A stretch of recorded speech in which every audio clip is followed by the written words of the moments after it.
Halo, selamat pagi saudara. Selamat hari Senin, selamat berjumpa kembali di Kompas Bisnis Sapa Indonesia Pagi. Saya Paskali Siswari. Saudara, Bank Dunia mengumumkan Indonesia kini statusnya naik jadi negara kelas menengah berdasarkan angka pendapatan per kapita tahun 2022. Kita lihat datanya saudara. Jadi sebenarnya perhitungan dari Bank Dunia soal negara-negara atau klasifikasi negara berdasarkan pendapatannya ada 4. Jadi kalau negara berpendapatan rendah ini adalah mereka yang pendapatan per kapitanya di bawah $1.135. Lalu kalau untuk yang di antara 1.136 sampai 4.465 adalah negara menengah bawah. Nah, negara dengan menengah atas adalah 4.446 sampai 13.845 dan yang terakhir adalah negara berpendapatan tinggi adalah mereka-mereka yang ada di atas $13.845 pendapatan per kapitanya. Nah, Indonesia masuk ke kelas menengah atas atau kelas menengah bawah nih. Jadi kita lihat saudara, untuk angkanya sendiri sebenarnya Indonesia nggak sendirian yang naik kelasnya ya. Jadi selain Indonesia ada juga negara lain yaitu El Salvador, lalu juga West Bank dan juga Gaza. Kenaikan ini sebenarnya rata-rata karena adanya pemulihan dari pandemi COVID-19. Oke, pertanyaannya lagi. Jadi sebenarnya berapa sih besar pendapatan per kapita Indonesia sampai akhirnya bisa masuk jadi list negara kelas menengah? Ini adalah pergerakan pendapatan per kapita Indonesia selama 4 tahun terakhir dari 2019 sampai 2022.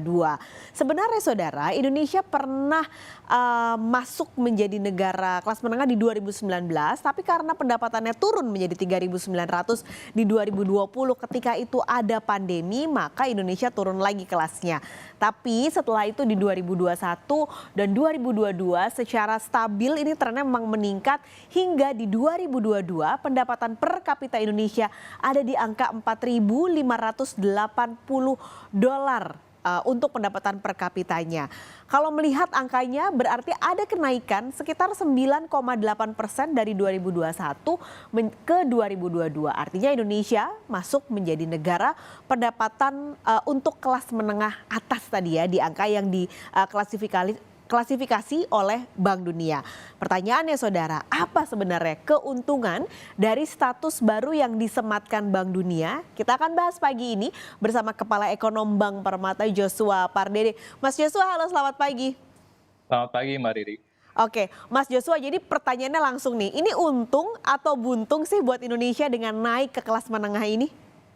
Ya, sebenarnya yang perlu kami sampaikan di sini adalah ini adalah klasifikasi baru ya dari World Bank terkait dengan eh, kategorisasi dari negara berdasarkan dari GNI per kapitanya.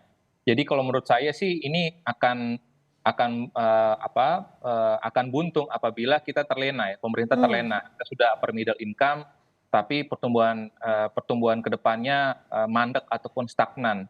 Tapi tentunya ini akan untung apabila pemerintah menyikapinya dengan artinya pemerintah akan bekerja keras lebih keras lagi dalam artian karena dari 4.580 ini kepada $13.845 per kapita itu juga masih membutuhkan waktu yang panjang ya, jalan panjang kita masih jauh gitu ya, dan tentunya kita melihat bahwa tadi disampaikan ada beberapa negara yang naik kelas ataupun ada juga yang turun kelas, tapi kita menyikapinya dengan artinya kalau pertumbuhan atau klasifikasi Indonesia naik ini artinya memang pertumbuhan ekonomi Indonesia cenderung lebih cepat dibandingkan negara-negara lain di dunia.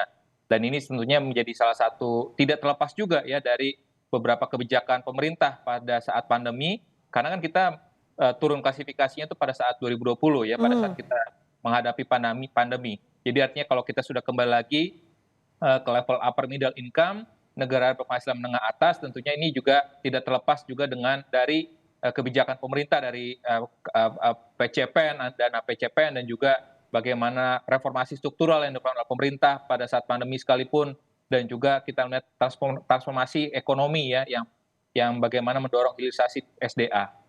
Oke, artinya kalau kita nggak mau buntung dan pengen untung, bola panasnya pasti ada di Indonesia sendiri. Apa yang harus kita lakukan, Mas, supaya ini memang jadi dampak baik buat negara kita naik kelas ke menengah atas? Ya, saya pikir tentu ini masih long way to go ya untuk kita masuk sebagai high income country, negara berpenghasilan tinggi. Oleh sebab itu bagaimana kita menggerakkan kembali motor-motor ekonomi penggerak ekonomi Indonesia, konsumsi rumah tangga, investasi dan juga sektor-sektornya kita tahu juga manufaktur, yang kita tahu juga saat ini pertumbuhan dari sektor manufaktur berjalan di tempat, artinya relatif stagnan bahkan di bawah dari pertumbuhan nasional. Dan juga kita melihat juga sektor pertanian juga masih menjadi penyumbang penting bagi perekonomian kita pun juga produktivitasnya juga terus tertahan, dan juga beberapa sektor lainnya kita harapkan ini menjadi motor-motor penggerak baru dari perekonomian kita. Artinya bagaimana kita meningkatkan produktivitas, peningkatan dari sumber daya manusia, lalu juga kita bagaimana mengejar ketertinggalan ataupun infrastruktur gap yang kita miliki saat ini. Lalu juga tadi saya sambutkan juga terkait dengan reformasi struktural, jadi ini penting sekali, dan juga bagaimana tadi pengembangan industri manufaktur, ya sehingga ini kita harapkan investasi ke depan ini terarah kepada industri manufaktur yang memang kita memiliki daya saing dan juga yang cenderung padat karya, ya sehingga harapannya akan semakin banyak job creation, penciptaan lapangan pekerjaan, sehingga dengan sendirinya pendapatan masyarakat meningkat, dan pada akhirnya kita berharap terus bahwa pertumbuhan dari GNI per kapita kita ini terus meningkat, ya karena kalau berdasarkan simulasi kami, kalau seandainya pertumbuhan GNI per kapita kita 5% dari sejak tahun ini sampai dengan 2045, kita berharap 2045 kita sudah menjadi negara berpenghasilan tinggi, seperti itu. Jadi bisa ya sebenarnya ya, kalau tadi yang disampaikan Mas Joshua memang benar-benar dilakukan di 2045 kita jadi negara maju. Iya betul, karena tadi tapi itu kembali lagi ya, karena rata-rata dalam 10-15 tahun terakhir ini GNI per kapita kita ini hanya tumbuh sekitar 4,5%. Oke. Jadi kita harus mengejar angka 5% untuk bisa mencapai 2045 kita menjadi negara maju. Tapi kalau ada misalkan kondisi yang tidak terduga ya, seperti pandemi lagi yang kita tidak tahu, ataupun krisis ekonomi baru lagi yang tidak kita bisa antisipasi, tentunya ini kembali lagi akan bisa menghambat momentum untuk kita segera masuk sebagai negara berpenghasilan maju. Karena tentunya ini kita lihat bahwa 3 tahun terakhir 2020, 2021 ya kita karena pandemi kita menjadi lower middle income lagi, dan ini karena disebabkan tadi oleh pandemi dan juga krisis ekonomi. Jadi tentunya ini yang harus kita cermati, pemerintah tetap harus ekstra kerja, dan juga tadi bagaimana memitigasi risiko-risiko yang memang tidak yang bisa yang tentunya dari eksternal yang harus kita mitigasi sehingga kita memiliki resiliensi yang baik ke depannya. Jadi kemungkinan paling besar misalnya, tentu kita tidak berharap Mas seperti 2019 ke 2020 itu kan turun lagi. Hal-hal yang membuat kemungkinan kita turun lagi adalah sebenarnya dari global ya Mas, berarti sentimennya? Iya, saya pikir kondisi krisis ekonomi keuangan ataupun non ekonomi yang bisa mempengaruhi kinerja pertumbuhan real kita, yang pada akhirnya juga GNI per kapita kita pertumbuhannya juga melambat. Dan ini juga menjadi menarik juga apabila ada klasifikasi baru lagi nanti ke depannya kita tahu. Karena World Bank tentunya kan ini karena kita perubahan klasifikasi ya sebelumnya gitu. Jadi artinya tentunya World Bank pun juga akan dinamis, artinya klasifikasi ini akan bergerak terus apabila pertumbuhan ekonomi kita relatif terhadap negara-negara lain juga sama ataupun lebih lambat, tentunya kita susah untuk GNI per kapita kita ataupun kelas kita bisa naik lagi menjadi negara berpenghasilan maju. Jadi tentunya ini kita melihatnya secara komprehensif, holistik, artinya kondisi ini tidak ceteris paribus, artinya kondisinya akan sangat banyak dipengaruhi oleh berbagai faktor, dan tadi oleh sebab itu makanya pemerintah mesti kembali lagi fokus bagaimana meningkatkan fundamental ekonomi kita, memperkuat sendi-sendi perekonomian kita sehingga kita bisa melaju lebih kencang lagi ke depannya. Oke, terakhir berarti Mas Joshua, ini tadi Mas Joshua bilang kan memang dinamika yang terjadi pada perhitungan Bank Dunia ini cukup tinggi begitu ya. Termasuk beberapa waktu lalu Bank Dunia ini sempat menyarankan supaya Indonesia mengganti perhitungan kemiskinan. Itu nanti akan ada kaitannya nggak Mas Joshua?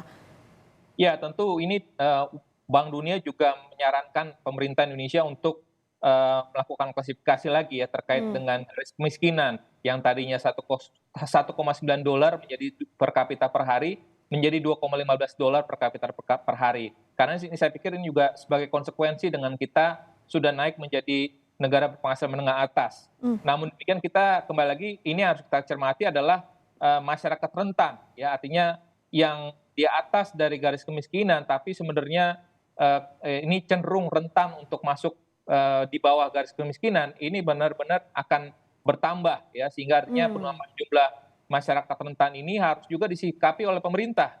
Oleh sebab itu tadi misalkan berkaitan dengan program-program bantuan sosial reguler, artinya di luar program penanggulangan PEN, ini tetap saya pikir harus dilanjutkan dan harus dilakukan juga, ditingkatkan ya, tepat sasaran, tepat gunanya, sehingga tadi yang masyarakat rentan yang bertambah ini tidak makin turun, ataupun dia tidak akan turun masuk sebagai masyarakat miskin, tapi bagaimana dia bisa menciptakan ataupun meningkatkan pendapatannya dengan tentunya ini juga berkaitan erat juga dengan upaya pemerintah untuk bisa memperkuat lagi UMKM ya, agar bisa bertambah dan bertambah kuat gitu, sehingga terjadi multiplier efek yang besar dalam hal penciptaan lapangan pekerjaan, dan juga pada akhirnya pendapatan per kapita masyarakat pun juga akan meningkat. Oke, Mas Joshua terima kasih banyak sudah berbagi pada pagi hari ini di Kompas Bisnis. Sehat selalu Mas Joshua, sampai ketemu lagi.